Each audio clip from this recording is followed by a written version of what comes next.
Welcome to the SDA Housing Podcast, brought to you by NDIS Property Australia. Before starting this episode, we need to provide a general disclaimer. Information contained in this podcast is general in nature only. It does not take into account the objectives, financial situation, or needs of any particular person. You need to consider your financial situation and needs before making any decisions based on the information in this podcast. And you should consider seeking independent and professional advice for your personal circumstances. All right, let's begin. Hello everybody, my name is Minh and I'm your host for today from NDIS Property Australia here in Brisbane, and you're listening to the SDA Housing Podcast, a show that explains, highlights, guides and brings awareness about all things SDA in this ever-changing NDIS world. Today we have a wonderful guest speaker, Dan Acfield, the CEO of Everhomes. Dan, welcome. Thank you. Happy to be here. Thanks for having me. Dan, what is Everhomes? What is it? Well, Everhomes is a housing provider, so a registered NDIS provider, and we simply work in specialist disability accommodation, which everyone would know what it is on this podcast. So we, I guess we're involved with working with people that want to develop the SDA, and obviously we run it, find tenants, and ensure that everything's going smoothly, once tenants are moved in. Wonderful. What areas or regions are you working in Western Australia? Yeah, sure. Well, because, as you know, build time frames take a while. It's been, at least once we decide to go to an area, it takes about 2 years for it actually to come through there. Yeah, so we're based in Southeast Queensland. That's our home base. So I was working for the Office of the Public Guardian, based in Brisbane for many years, and decided to get into SDA to make a difference in people's lives in terms of providing housing where they can really thrive. So, and I guess things have gone really well. Lots of people interested in working with us. So we've agreed to go all throughout Queensland and have our first housing coming through in northern Queensland, starting in Townsville, and should have housing all the way down the coast. I have a little bit of New South Wales, and I guess it's, as I said, it takes a while to come through, so we're always happy to explore those conversations. But yeah, looking at being in Western Australia, and I guess we're happy to be anywhere in Australia as long as we feel like we can provide a good service. So your wife, Jessica, and yourself started the business. How long ago was this? Oh, look, I guess it was also, so my father-in-law, Brad, as well. So yeah, family business.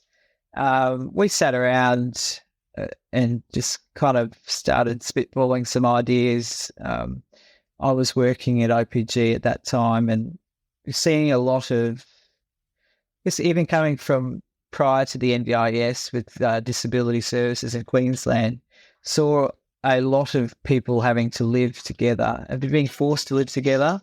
And the other thing was, if they didn't like the supports they were getting, they really had to either choose to stay in that situation and put up with it. And often it could be really awful for them. Potentially, the co-tenant that they had was quite abusive towards them. So I saw SDA was an opportunity to segregate the housing from the supports and improve people's outcomes. It should improve their choice over where they live. But also there's a lot of people that just because the housing wasn't actually set up for them to be able to use a wheelchair, then, that was a really good opportunity to get on board a scheme that the federal government had decided, we're going to fund this. I thought, okay, this is something, we're on the edge of something really positive here. This is a really positive social change. And so I made the decision to leave OPG and start Everhomes. And, at that point early on, we didn't even know what we would be called. And, haven't looked back since, I suppose. That's great. Yeah. But then we always see you at all the expos, the regional expos, and all those events as well. How have you found the regional areas for SDA, particularly the thin markets, which we're going to talk about today, SDA and thin markets? What are your thoughts and feedback on those regions as well? Yeah, there's a few insights that I guess I've had. Now, obviously, we've been traveling up and down the coast, so a regional market, I guess, is different from a rural market. There's different, there's thin markets and then there's really thin markets. Yeah. Can you explain what those three are? Well, I would say a regional city of a size of, let's say, Townsville is not a thin market, but it is certainly thinner than Southeast Queensland, of course, where there's 3 million people living in the greater area. So there's a big difference there.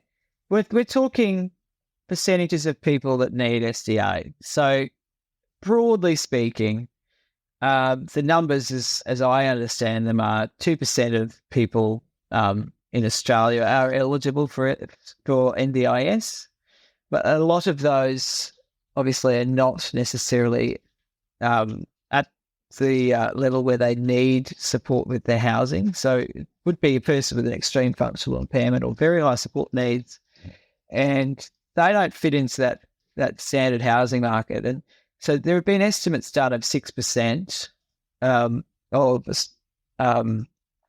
of people under the NDIS as a projection that we can expect would be eligible for the scheme. Dan, you told me the numbers in Queensland are more like 3%. Yeah, they are. They're lower because, well, there's a few things going on. The NDIS is growing. So as the NDIS grows, obviously that percentage changes. We're always seeing higher numbers of people needing SDA and higher numbers of people funded for SDA. But yeah, we're not yet hitting those 6% numbers. Now, somewhere like Mackay, for example, if we're talking about regional areas, Mackay was at 0.8% SDA funding at one point, and there was next to nobody looking in Mackay because just the realities of trying to get an OT, for starters, to be able to help you with your assessment were just logistically difficult. There was no OT in Mackay at that point in time. So then you'd have to get someone down from Townsville. So there's this whole kind of regional problem and rural problem where you actually need to have the services in place there to be able to help people to go and get the funding. And then, of course, there's other things like Townsville was the first to roll out the NDIS. So they're relatively well established, but there are other parts of Queensland and Australia where they were later to roll out. Western Australia would be one of these. So Western Australia, the NDIS is kind of well behind in terms of its evolution than somewhere like Townsville. So maybe people just don't have the knowledge in that area that they could be eligible for SDA, or that they're working with stakeholders that are just trying to get their heads around other things.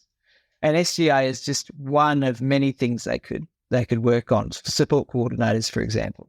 So you need to have that knowledge base in that area to be able to let people know what they actually might be able to be eligible for. So I find the smaller the place, the more likely you're going to hit barriers like that. I think a lot of that stuff is a matter of time. And sometimes it's a catch-22 as well.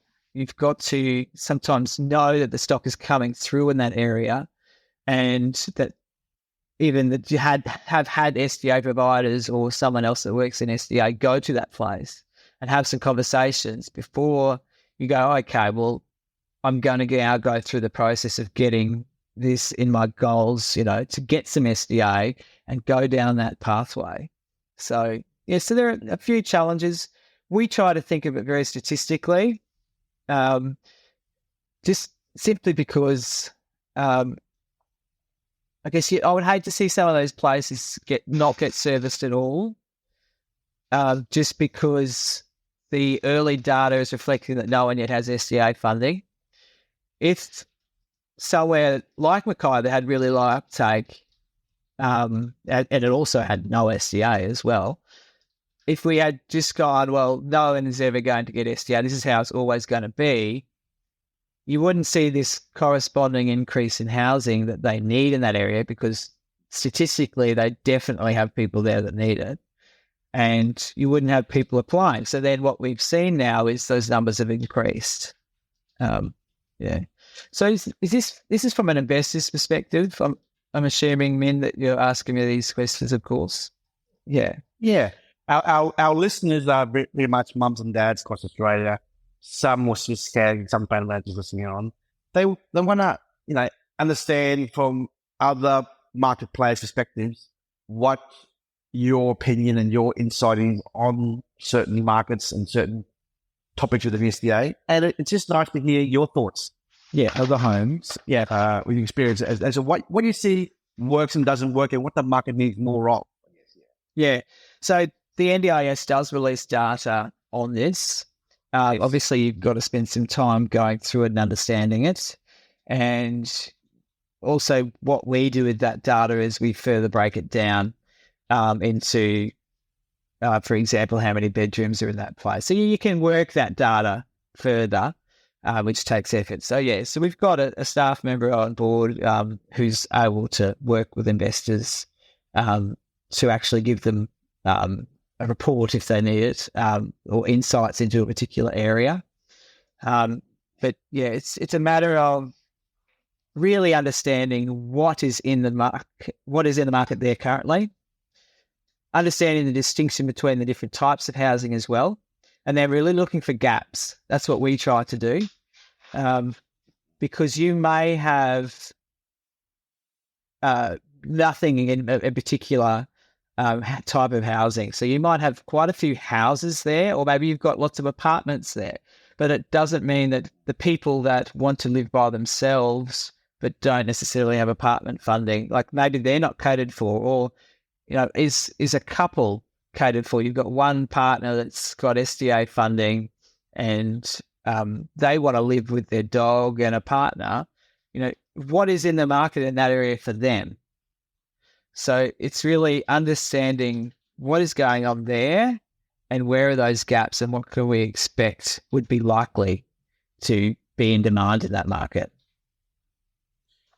Dan, have you seen more and more of the couple family mix combination coming out seeking for SDA housing that caters for the family, which is mostly able bodied versus with the one individual in the family being disabled? Yeah. Do you see more of that inquiry for your business? You know what? I think from the very beginning, we've always had inquiry for that, because there are lots of providers that run a slightly different model than we do. And they've probably already locked in a SIL provider for that place. And they, in actual fact, have much more flexible core supports that they use. So the core supports being the day-to-day, and they might use their partner as their carer for some of that. So that model doesn't work for a SIL. The SIL doesn't want to accommodate them. So off the bat, you've got a whole stack of SDA providers that have got a certain business model that doesn't work for that.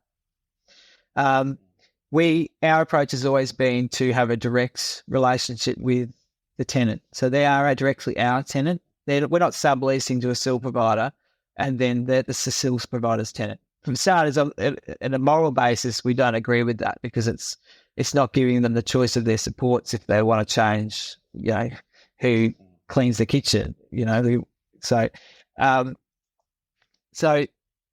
because of that, I think we've always had good inquiry. If you just think of a person with disability like anybody else, we all have diverse ways that we want to live. We all have partners, they may or may not have a partner, but there are certainly people out there that, of course, want to live with their partner. And maybe they've had an accident that's had them end up in hospital. That doesn't mean that they don't have the right to live with their partner. So we very much, when we're taking it from that perspective of wanting to provide housing as a human right and wanting to allow people to live with as much independence and dignity as we can, there is definitely a need in the market for that. So I would encourage people to think about that. But you obviously, that's a sector of the market. It's not everybody. There are some people that are going to have to just share in a traditional SIL arrangement, sharing with, two other people with SIL funding. And so it's about diversity in the market, I think, of different products. Mm. Dan, 2 3 years ago, the market was all about group homes and 4 bedroom homes or HBS and whatnot. I think there's been a great big shift the last year and a half with an understanding that the trend towards a 2-participant house or dwelling is more the future of SDA. I've spoken to you a lot the last 2 years, and you said to me, unless it has a second living space, there should not be an assumption we're going to get a third participant in the house. What are your thoughts from Everhomes with the design and the trend of participant numbers in dwellings? Yeah, it's always a tricky one, this one, because the build has to be viable for the investor from a cost perspective, and block size can be challenging. And this is where regional builds can actually be good because the land price is cheaper. As long as you know there's an established need and you're not swamping that area, it can be quite good to enter a regional area. But yeah, the block sizes, let's say for Southeast Queensland, can make it really not viable to even get finance if they are looking for something of a particular size, because SDA, particularly HBS and fully accessible, are larger and they're going to take a larger block. And so there's a cost associated with that. We get it. Investors want a particular return. They might invest in something else if they, can't be guaranteed that kind of return. But really, you've got to think about it from a customer perspective. So this is a market-driven model. If people go into a house and it's just cramped and they feel uncomfortable with the thought of living there, or know logistically it would be difficult to live in that place, then you're just not going to get the third tenant. The market will make sure of that. It's got, and in actual fact, if we think that house is way too small for a third tenant, we'll just say, well, we're actually not going to put these existing other tenants in a place where they're going to want to move out. Everyone gets in each other's pockets. As SDA providers that are responsible to the NDIS Commission and actually care about the experience our tenants have in their houses, we can't in good conscience jam them into a house with a tiny living area and not enough space to live. So what you've done, if you've created a 3-bedroom house with a tiny living area, is you've created a 2-bedroom house with a bedroom which is going to double maybe as a living area, and then an extra ensuite that just sits there. So you've got to really think about that before you move ahead with something like that. I have seen some designs that are maybe a bit flexible. See one where you've got bathrooms on each side, bathroom doors on each side. It's actually going to be a 2-bedroom house, but maybe we'll build the wall over one of the doors or something. I don't know what they're going to do with it, but it's got the adaptability to become a 3rd bedroom later on. From an SDA compliance perspective, that there may be some challenges there, but I've at least seen people trying to think adaptively about it. But yeah, I think you need 2 living areas if you're going to have a 3-bedroom house, ideally. Yeah, totally agree. In the SDA pipeline stats from the Housing Hub, I think we're seeing about 950, 930 dwellings in construction in Queensland currently right now. Mm-hmm. What are your thoughts on those numbers?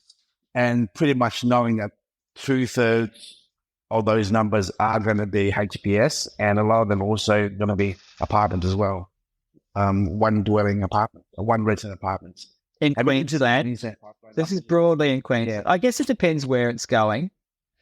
And so, like, your competition isn't all of Queensland, of course. So you need to look at your local area. In Brisbane, I'd be looking, people tend to go, hey, I don't really want to be the north side. I go either north side or south side, or there's this kind of divide between Ipswich and Logan, like that some people get a bit funny with. Gold Coast is a totally different thing entirely. And Sunshine Coast too. But yeah, you'd be looking at your local area to go, well, is my area swamped? What's coming through in the pipeline in terms of development? In some ways, the numbers can be, because if they're based on bedroom numbers, it can be a little misleading from a house perspective because you might not be using all of those bedrooms. We can use apartment funding flexibly. There's a kind of a rule. It's Appendix G under the SDA price guide, where you can use apartment funding to allow people to live in a house with partners, which is often how we do it. So then you've got these other bedrooms that are being not used, but actually the income from that is higher. So that can mislead things a little bit. So having said that, I don't think that situation with partners, like with us, it's probably about 20%, maybe 10 to 20% that we have. And I think that we tend to be pretty heavy into that. So it's not huge numbers, and it doesn't work for everyone. Yeah. Well, we had an investor who had built the HPS house in Bundam, and Brad came back to us our client and said, "Look, we have a guy who's disabled, and his family with him.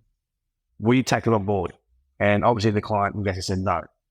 So, if anyone's listening out there, look, remember why you're doing this. It's not just about the money; it's also about the impact of a participant or community who do have a story. Their story is their own family or something behind them.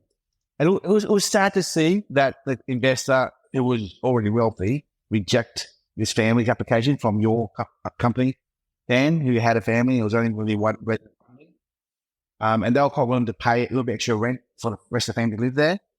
But if you're an investor, think about those scenarios where people should not be put into a share home with 3-4 other strangers when they have a family themselves. Be open to a house with a different outcome, which is to provide a long-term shelter or home, forever home for a family who does have a participant who has SDA. So, that's all I can say. Keep your options open. Be mindful of people's circumstances. Then help out while you can. That's all I can say. Yeah. Do you agree, Dan? I would agree with that. I think most people understand there is a bottom line there for people, but we encourage people to be flexible. And some investors do get too greedy about it, and they kind of shoot themselves in the foot because their expectations are much higher than the reality. And so every now and then, categories was the other thing I was going to discuss in this. Every now and then we will get an investor that feels like they can just hold out for a full house of high physical support participants. And generally that just is resolved with a conversation. We've generally onboarded them pretty well before that anyway. But yeah, the conversation is, it's centered on someone that might have fully accessible funding, which is lower, and they're wanting to reject them on the expectation that they'll get a full house of HPS. So, in that case, I would say that they're shooting themselves in the foot. Yep. You need to be able to accept a variety of different funding categories. And in fact, this is all about versatility and capturing a larger market. So it's a very, very niche market. If your niche market is, let's say that area is 3% of NDIS participants, let's say you're in Ipswich right now, there are 55 people with HPS funding in Ipswich, but most of them are accommodated, So you need to be flexible and accept fully accessible, or your house just might be empty. So, and the other thing to consider with that, the unfortunate reality of it is that people with high physical support needs that need that kind of level of housing, they generally have some significant health issues, and they don't live as long. And it's sad, but we do have tenants that pass away, and they're always in the high physical support category. So if you're thinking about it from the perspective of, hey, I'll lock in this high physical support tenant, for 10 years, and they're going to be living here, and I've got this high physical support level of funding for 10 years, how good's that? Well, actually, they might very easily be palliative, and we're actually providing a palliative service to them. So, that's a really important service that we can provide to them in the last couple of years of their life. to allow them to live with dignity. But if you're thinking it purely from a financial kind of perspective of their funding amount, then I don't think it's going to work out. The unicorn in this sector is the HPS. I've done the numbers. 0.00372% is the HPS participant numbers in the NDIS. Oh, overall, And again, throughout the whole. yes, 0.0037%. That's for HPS. FA is exactly the same, 0.00372%. So in theory, the FA and the HPS market participant numbers are 0.00372 times 2 is 0.0074%, which means 99.93% of the market is not in a wheelchair, right? So for all of the investors out there who think, I'll just build HPS because I was told and promised and assured from my real estate consultant, marketer, that I will get 150,000 rent for 3 participants in a wheelchair. That is not going to happen, is it, Dan? Please confirm with me. Oh, yeah. I mean, there's no guarantees in this. It's who's in the market looking. You don't know who's going to come to you. You don't know who's going to be drawn to your house.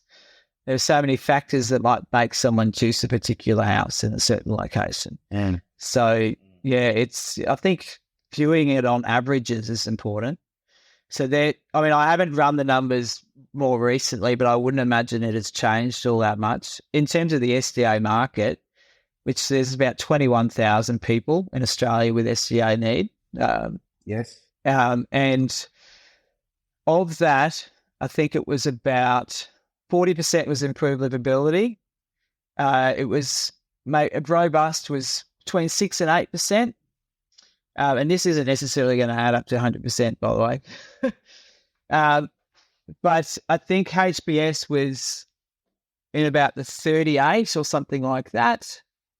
I've got the numbers on my whiteboard. Let me read it out. Oh, you've got it. Right. The percentage of new built SDA dwellings as of June 30 are 21% IL, 15% FA, 9% robust, and 55% HPS. The reality is only 10% of the participants are HPS.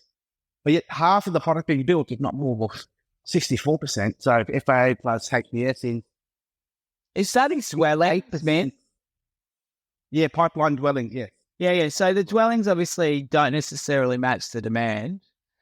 But when I was looking, it was about roughly 40% fully accessible, 40% improved livability. 20% fully accessible. Yeah. HPS is still up there. I think it was just under 40%, about 38% at the time. Robust being very low, 6 to 8%, but there's still a great need for it because it's next to none in the market. Yeah. And then the improved livability is actually the highest almost always. Yeah. Because people that build fully accessible, people that build HPS houses generally don't want to accept improved livability. So you can accommodate them, but that funding is often perceived to be too low. There's definitely a need for people to be both flexible, but also there probably needs to be some improved livability in the market. There definitely needs to be more robust. And I want to give some rough numbers to our listeners right now. If you have an empty HPS house, you can keep on waiting and waiting, and you probably won't get it. Or you can accept the 2 or 3 IL participants who can fill in your house straight away because they are the majority of the market, improved livability. Just to give you the numbers, 3 ILs in Ipswich would be about 84,000 a year in gross rent. That is enough to pay the costs, the interest, the mortgage payments, and be above break even, which is better than having empty and zero coming in. Our time moves forward with all the pipeline. You'll see a lot more empty ones out there. If you built the wrong product in the wrong area and you're waiting for the unicorn participant, you may be waiting a long time. So please consider the mix of tenants being FA and ILs in your HPS house, and do not think you're going to get those 3 HPSs because you're not. what I would encourage investors to think about if they're simply going to build improvability housing is to consider people that have non-SDA funding as well, who will actually make payments as well individually per room. Now that may be a lot less, but there are some ways in which, for starters, if you've got 2 IL and you just simply cannot find another tenant in there, there are a huge amount of people with a housing need that just don't have an SDA need. So they have NDIS funding, they have SIL funding, so core supports, and they will pay rents to fill that 3rd bedroom, for example. It's something that as a fallback, if you're simply looking for SDA, there is a market for that to get some rent. How much do you think that could be? Well, look, if you're just charging the tenants themselves, then it would be equivalent to the RRC, I would say. However, and we won't do this, but there will be providers that do in the market. They will charge the SIL provider.